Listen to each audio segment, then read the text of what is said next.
दीपू दादाची तब्येत जरा जास्तच बिघडले. तुझ्या नावाचा जप धरलाय ग दादाने. जमल्यास तू लवकरात लवकर इथे. फोनवरचा बेबी आत्याचा घाबराघुबरा आवाज ऐकून दीपिकाची छाती धडधडू लागली. दीपिकाला काय करावं तेच सुचेना. ती उगाच ह्या खोलीतून त्या खोलीत एरझाऱ्या घालू लागली. घड्याळात सकाळचा 9चा ठोका पडला आणि ती भानावर आली. ते घड्याळ जणू तिला सांगू पाहत होते, कशाला ग पोरी घरात एवढ्या एरझाऱ्या घालतेस. निघ लवकर, जा आपल्या पित्याला भेटायला. मी काही थांबणार नाही बरं कुणासाठीच. मनीष सकाळीच ऑफिसला निघून गेलेला. तिने त्याला फोन करून बाबांच्या तब्येतीविषयी कळवलं आणि लहानग्या पार्थला आपल्यासोबत घेत तिने मिळेल ती गाडी पकडून माहेरी जायला स्टेशनची वाट धरली. जीवघेण्या गर्दीत तिला गाडीत कशीबशी बसायला जागा मिळाली. गाडीने विरार स्टेशन सोडलं आणि गर्दीचा पूर ओसरला. तिला मोकळेपणाने गाडीत बसायला मिळालं. गाडीने वेग घेतला आणि गाडीच्या वेगासोबत तिचं मन भूतकाळात जाऊ लागलं. 2 वर्षापूर्वी आईला देवाघरचे बोलावणे आले आणि बाबा एकटे पडले.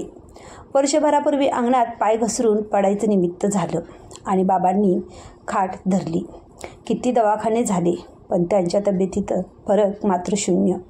दीपिकाचे डोळे ओलावले. अंगणाचे फाटक उघडून ती आत आली. घराच्या ओट्यावर बेबी आत्या तिची वाटच पाहत होती. दीपिकाला पाहून तिच्या चिंतेने काळवंडलेल्या चेहऱ्यावर हास्य फुलले. आत्या कसे आहेत बाबा? टेबलवर आपली बॅग ठेवत कातर स्वरात दीपिकाने बेबी आत्याला विचारलं.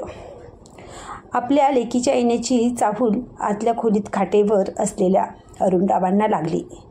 दीपू आलीस तू? ए बाळा. बाबांचा क्षीण आवाज तिच्या कानावर पडला. ती तसेच धावत आतल्या खोलीत गेली. अरुणराव खाटेवर पडले होते.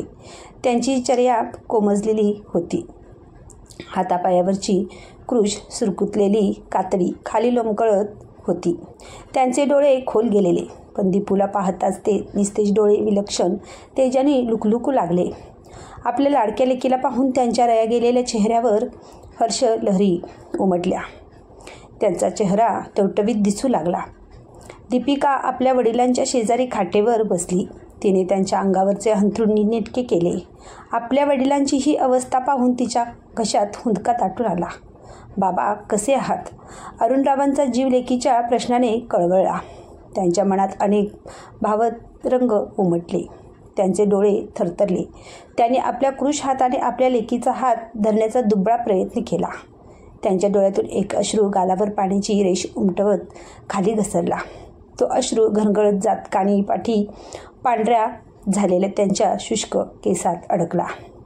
दीपिका क्षणभर त्या अश्रूंच्या थेंबाकडे एकटक पाहत राहिली. त्या थेंबामध्ये तिला इंद्रधनुष्याचे सप्तरंग दिसू लागले आणि मग तिच्या बालपणीच्या कडूगोड आठवणी. त्या अश्रूमधले सप्तरंग उधळत तिच्या डोळ्यासमोर फेर धरून नाचू लागल्या. धावा कुणीतरी, माझी पोर पाण्यात बुडते हो, वाचवा कुणीतरी तिला. जीवाच्या आकांताने तिच्या आईने मारलेल्या आरोळ्या तिच्या कानात घुमू लागल्या. 10 वर्षाची दीपिका तळ्याच्या काठावर कपडे धुणाऱ्या आपल्या आईचा डोळा चुकून पाण्यात उतरली. खोल पाण्यात जाऊ लागली. पाण्याच्या खोलीचा अंदाज नसलेली दीपिका गळ्यापर्यंत पाण्यात गेली आणि अचानक पाण्यात गंटकाळ्या खाऊ लागली. तेवढ्यात तिच्या आईचं तिच्याकडे लक्ष गेलं आणि मग तिची आई वेड्यासारखी पाण्यात धावत जात मदतीसाठी याचना करू लागली. तळ्याच्या काठावर बैलांना पाणी पाजणाऱ्या रवी काकाने वंदनाताईंचा आरडाओरडा ऐकून पाण्यात सूर मारत गडगड्या खाणाऱ्या दीपिकाच्या केसांना धरत तिला पाण्याबाहेर काढले. पोटात पाणी गेल्याने लहानग्या दीपूची शुद्ध हरपूळ पाहत होती. रवी काकाने काठावर आणून तिला उताने करून तिच्या पोटात गेलेलं पाणी बाहेर काढलं. घडल्या प्रसंगाने लहानगी दीपिका प्रचंड बेदरून गेली. साक्षात मृत्यूची अंतीची आजगाठ पडता राहिलेली. काळ आला होता पण वेळ आली नव्हती. ही म्हण दीपिकाच्या बाबतीत अक्षरशः खरी ठरली. जीव घेण्या संकटातून वाचल्यानंतर त्या संध्याकाळी दीपिकाच्या घरी शेजारी पाजारी नातेवाईक यांची जणू गोलमेज परिषद भरली होती. सगळेजण आपापली मते हिरिहिरीने मांडत होते. दीपूची आई किती वेंधळी आहे आणि आज तिचा बेजबाबदारपणा दीपूला किती महाग पडणार होता यावर सगळ्या महिला सदस्यांचे एकमत झाले होते. आता अरुणराव वंदनाताईंची कशी चांगलीच खरडपट्टी काढतील म्हणून तोंडाला पदर लावून सगळं महिला मंडळ खुसूखुसू हसण्यासाठी सावधान झालेलं. दीपूची आई बिचारी इवलसं तोंड करून बसली होती. दीपूला वाटत होतं की सगळ्यांना ओरडून सांगावं, पुरे झालं आता, माझ्या आईला काही बोल लावू नका. चूक तिची नाहीच मुळी, खरं तर चूक माझीच आहे. पण तिच्या तोंडून शब्द काही फुटत नव्हते. वंदनाताई नजर चोरून अरुणरावांकडे पाहत होत्या. दीपिकाच्या केसात मायेने हात फिरवत अरुणराव शांत बसले होते. गणरायाची कृपा झाली आणि माझ्या पोरीच्या माथ्यावरचे संकट टळले. देवाला हात जोडत अरुणराव उठले. तशी घरात जमलेल्या परिजनांच्या गोलमेज परिषदेची सांगता झाली आणि सगळी मंडळी आपापल्या घरी पांगली. दुसऱ्या दिवशी अरुणराव दीपूला घेऊन तळ्याच्या दिशेने निघाले. तळ्याच्या काठाजवळून जाताना दीपूच्या चेहऱ्यावर भीतीच्या लहरी उमटू लागल्या. तळ्यातल्या पाण्याकडे पाहण्याची दीपूला थोडीसुद्धा हिंमत होत नव्हती. तिला पाण्याची प्रचंड भीती वाटू लागली. तळ्याच्या काठावर येत आपल्या पायातल्या वाहना आणि अंगातला शर्ट बाहेर काढत अरुणराव लहानग्या दीपूला म्हणाले, दीपू, आजपासून तळ्यात पोहायला शिकण्याचा श्री गणेशा करायचा. चल माझ्यासोबत तू पण उतर बरं पाण्यात. नको बाबा, मला खूप भीती वाटते. तिच्या डोळ्यात पाणी तरळलं. भीती हा माणसाचा खरा शत्रू आहे. त्या शत्रूला तुला हरवायला लागेल. माणसाच्या आयुष्यात संकट कुठल्याही रूपात येऊ शकतं. कुठलीही पूर्वसूचना न देता तुला न घाबरता येणाऱ्या परिस्थितीला तोंड देता आले पाहिजे. दीपू, तिच्या डोक्यावरून मायेने हात फिरवत अरुणराव म्हणाले, चल घे गणपती बाप्पाचे नाव, मार उडी पाण्यात. आणि अशा रीतीने दीपूच्या पोहण्याच्या सरावाला सुरुवात झाली. अरुणराव तिचे गुरु आणि दीपू त्यांची शिष्या बनली. 3 महिन्यांच्या अथक सरावानंतर दीपू सराईताप्रमाणे पाण्यात पोहू लागली. पुरुषभर खोली असलेलं तळं आपल्या वडिलांच्या जोडीने पार करू लागली. आणि एके दिवशी अरुणरावांच्या ह्या शिष्येने पोहण्याच्या शर्यतीत आपल्या गुरुलाच हरवलं. अरुणरावाच्या आधीच तिने ते तळं पोहत पार केलं. आज बापचे बेटी सवाई निघाली. आता मला माझ्या पोरीची जराही काळजी नाही. अरुणरावांनी अतिशय आनंदाने दीपूला शाबासकी दिली. आपल्या वडिलांनी केलेल्या कौतुकाने लहानगी दीपिका हरकून गेली. नंतर झाडावर सरसर चढणं असो, गाईच्या कासेला धरून तिच्या धारोष्ण दुधाची धार काढणं असो, आपल्या वडिलांच्या हाताखाली दीपिका सगळ्या कामात पटाईत होऊ लागली. त्यामुळे सगळ्यांना तिचं अपार कौतुक वाटत असे. बालपणीच्या आठवणींनी दीपूच्या चेहऱ्यावर हलकसं स्मित पसरलं. लेकीच्या चेहऱ्याकडे पाहणाऱ्या अरुणरावांच्या सुरकुतल्या चेहऱ्यावर ते हसू पाहून मंद स्मित झळकलं. जणू त्यांना आपल्या लेकीच्या मनातल्या भावना समजल्या होत्या. त्यांनी तिच्या हातावरची आपली पकड अजूनच घट्ट केली. औषध घेतले का बाबा तुम्ही? आता बरं वाटते का तुम्हाला? दीपिकाच्या शब्दात प्रेमळपणा ओथंबून वाहत होता. अरुणराव शांत राहिले. बाबा, आपण डॉक्टर बदलूया का? परत एकदा दीपिकाने विचारलं. अरुणरावांनी नकारार्थी मान हलवली. आपल्याला देवाघरचे बोलावणं आलं आहे हे त्यांना कळून चुकलं होतं. आता कसलं औषध अन कसले दवाखाने? त्यांचे शुष्क नेत्र अज्ञात दिशेच्या वाटेला लागले होते. त्यांच्या डोळ्यासमोर त्यांना आपलं मरण स्पष्ट दिसत होतं. आयुष्यात आपल्या वाट्याला दैवगती जे काही वाढलं होतं ते त्यांनी निमूटपणे सहन केलं होतं, कुठलीही तक्रार न करता. आता देवाला त्यांची भेट घेण्याची इच्छा झाली होती. मग हे देवाघरचं आमंत्रण त्यांना कसं नाकारता येणार होतं? देवाची भेट घेणं कसं टाळता येणार होतं? आपल्या प्रेमळ माणसांचा सहवास सोडून आपल्या लाडक्या लेकीला आपल्या पाठच्या बहिणीला पोरकं करून जाण्यास त्यांचं मन धजावत नव्हतं. आजपर्यंत ज्या मनात साठलेल्या भावना होत्या त्या आता सगळ्यांपुढे रित्या कराव्यात असं त्यांना प्रकर्षाने वाटू लागलं. आपण ह्या संसारातून जात असताना आपल्या पाठी काय व्हायला पाहिजे हे आपण निदान आपल्या लेकीला तरी सांगून जावं. असं त्यांना वाटू लागलं. आपलं म्हणणं तिला पटो अथवा न पटो, तिने ते आपल्या माघारी करो अथवा न करो, पण आपल्या मनात इतकी वर्ष कोंडून ठेवलेल्या भावनांना आज तिच्यासमोर मुक्त होऊ द्यायचं असं त्यांनी आता पूर्णपणे ठरवलं होतं. आता आपल्या पृथ्वीवरचं अस्तित्व संपत आले ह्या वैषम्याच्या भावनेने त्यांच्या मनात घर केलं. त्यांनी क्षणभर डोळे बंद केले. आठवणींनी त्यांना भूतकाळात नेलं.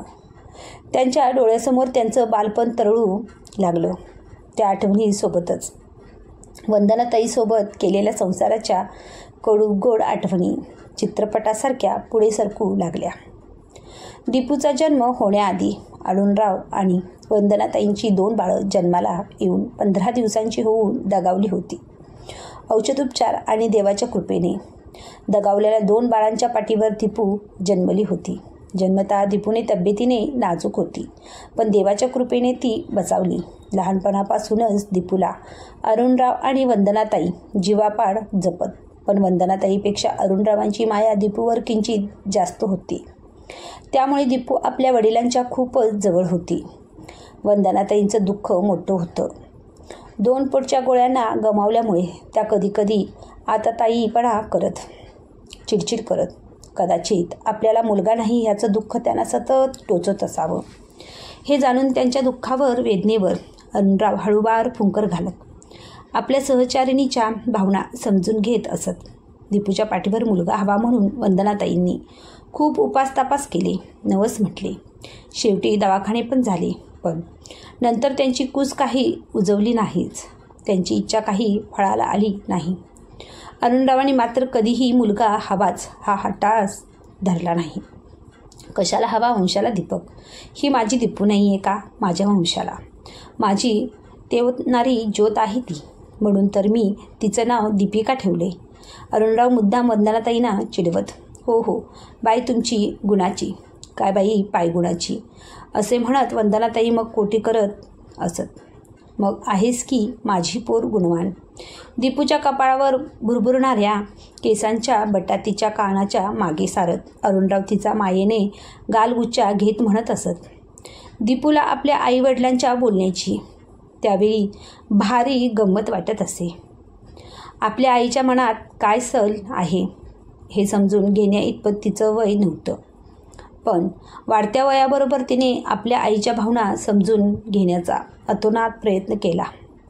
कधीतरी अंगणातल्या कोपऱ्यावर असलेल्या पारिजातकाच्या 2 झाडाखाली बसून पारिजातकाची सुगंधित फुले वेचताना आपल्या आईला डोळे टिपताना दीपू पाहत असे. आपल्या आईला तसे डोळे टिपताना पाहताना लहानगी दीपू थांबवलेल्या प्रश्नार्थक नजरेने आपल्या वडिलांकडे पाहत राही. त्यावेळी अरुणराव तिची समजूत घालत असत. तुझ्या आईला बरं वाटत नसेल असं सांगून वेळ मारून नेत. 2 वर्षापूर्वी वंदनाताईंनी औचित्यांची साथ सोडली आणि देवाचं घर जवळ केलं. आपल्या पत्नीच्या माघारी अरुणराव एकटे पडले. पत्नीच्या आजारपणावर त्यांनी खूप औषधोपचार केले, पण यश काही हाती आलं नाही. आपल्याला वाचवण्यासाठी शर्तीचे प्रयत्न करणाऱ्या अरुणरावांना वंदनाताई म्हणत, कशाला दगडावर पाणी ओतत आहात, उगाच पैसा फुकट जातोय.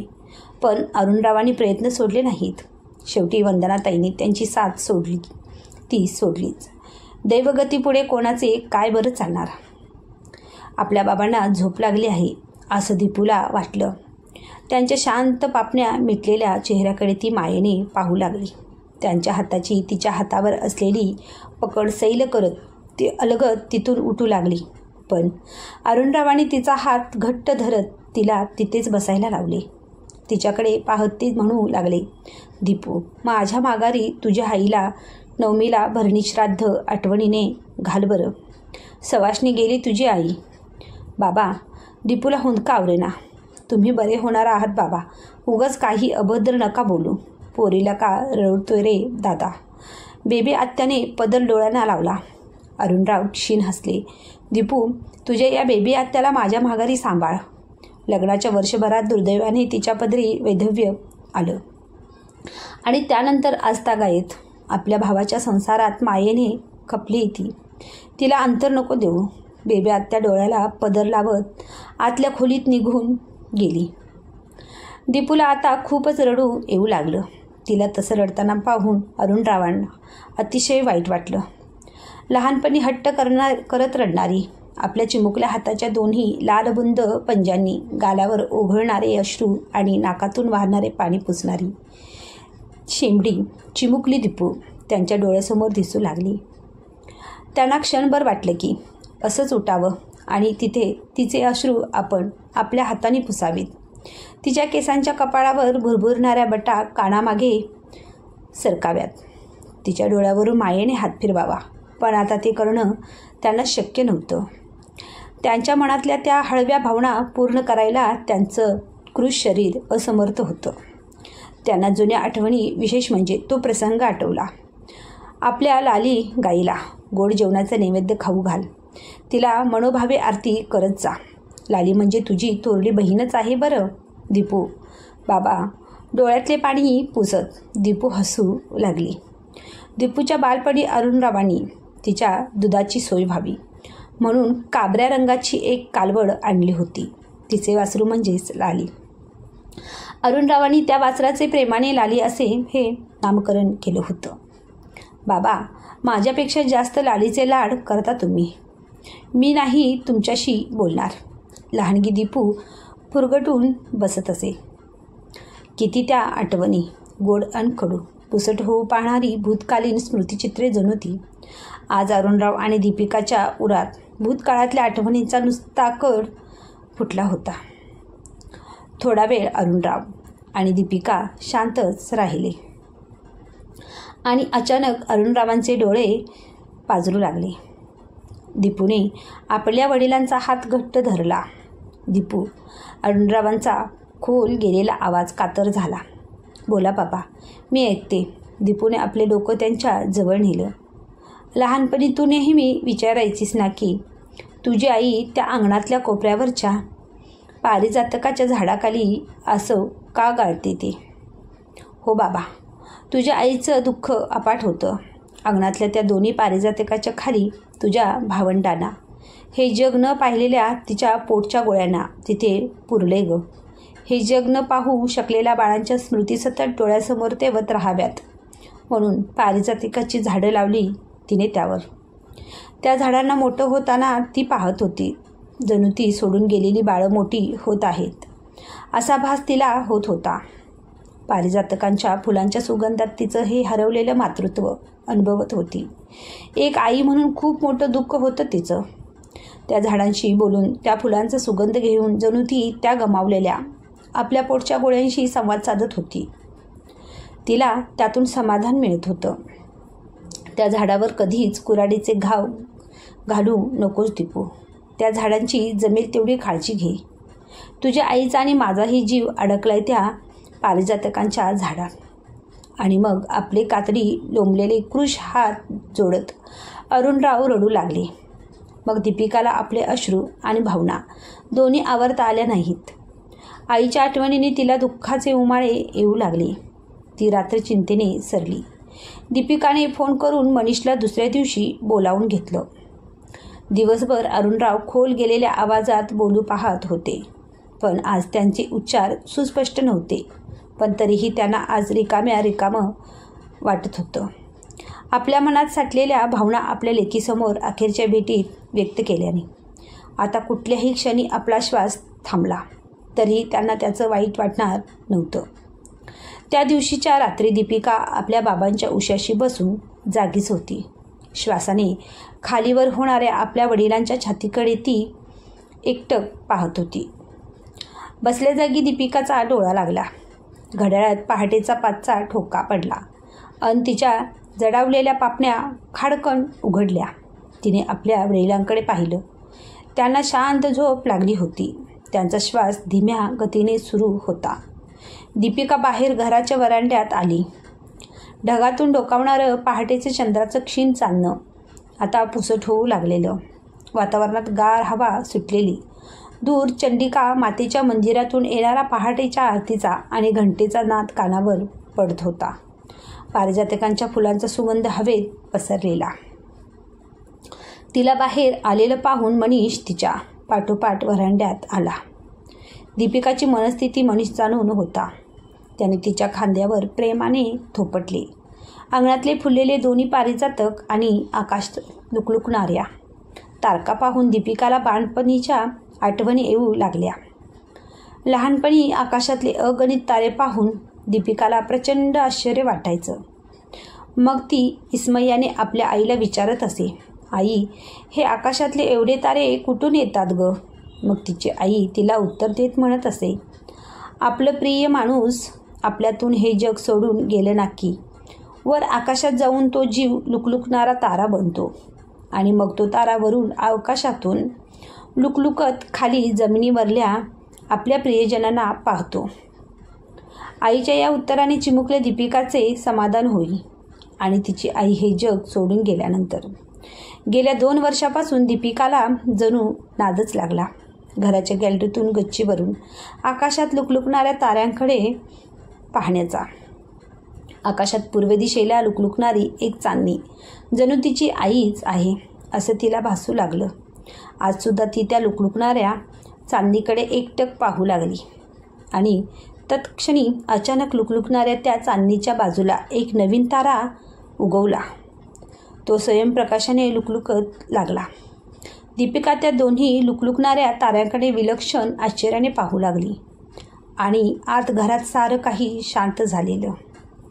आणि त्या दोन्ही लुकलुकणाऱ्या ताऱ्याकडे पाहत असतानाच दीपिकाच्या तोंडून एकच हुंदका फुटला.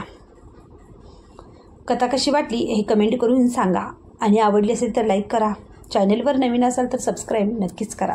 धन्यवाद.